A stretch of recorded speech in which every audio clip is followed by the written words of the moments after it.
जल्दी से गाड़ी धके आबा हमर भैया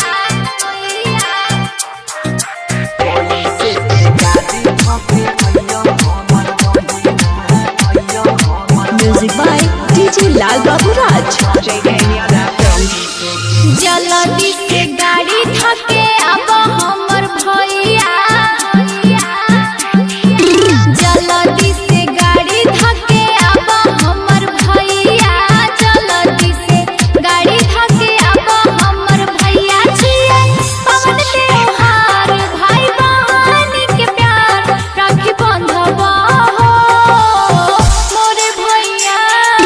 कैसे के गाड़ी धके अइयो हमर बहिना कैसे के गाड़ी धके अइयो हमर बहिना लागी गेलो लॉकडाउन बंद भेलो सगरे टाउन की बताइयो होगे यारी बहिना जल्दी से गाड़ी धके आबा हमर भैया जल्दी से mix by Guddu Gudesh music by Lal Babu राजा।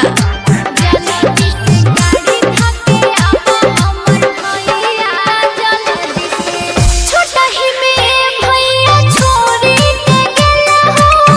कमबल परदेस हो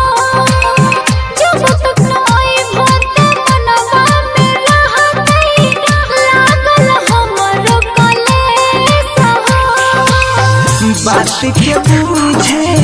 बहिन दुलारी उठाल करोना के महामारी छियो न भैया कठोर दे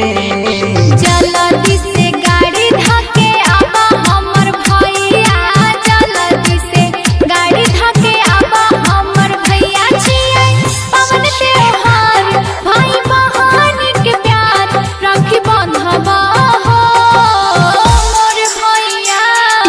कैसे के गाड़ी धके अइयो हमर बहिना कैसे के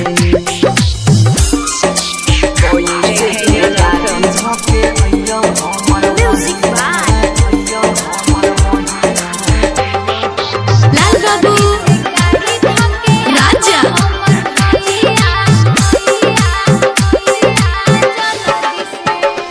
जाई के बेरिया में वादा तू कैला हो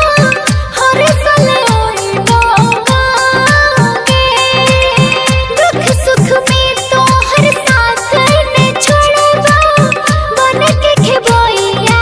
लागे दुख के लाचारी देखी के समैया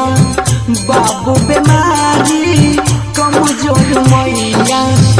बहै छै अखिया से लोर दे जल्दी से गाड़ी धके आबा हमर भैया जल्दी से गाड़ी धके आबा हमर भैया छियै पवन त्योहार भाई बहन के प्यार राखी बंधवा हो मोर भैया कैसे के गाड़ी धके अइयो हमर बहिना कैसे के जय मां कत्यानी रिकॉर्डिंग स्टूडियो मानसी एक कन्या JK Yadav Films।